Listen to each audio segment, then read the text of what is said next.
एक सच्चाई सुनोगे? तुम किसी की 100 बार मदद करो और एक दफा बुराई कर दो, एक दफा किसी काम का मना कर दो, खुदा की कसम वो जिंदगी भर याद याद रखेगा।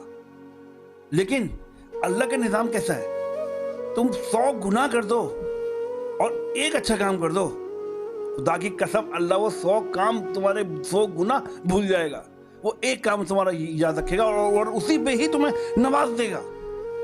ये है। तो दुनिया के पीछे मत भागो, ये दुनिया किसी की नहीं है। निहायती बहुत ही ये जेलसी है दुनिया में यार। हर कोई एक दूसरे से जल रहा है, एक दूसरे से मर रहा है कि नहीं यार इसके पास ये गाड़ी कैसे है, इसने ये घड़ी कौन सी पहनी हुई है, इसने ये कपड़े कहाँ से पहन लिए।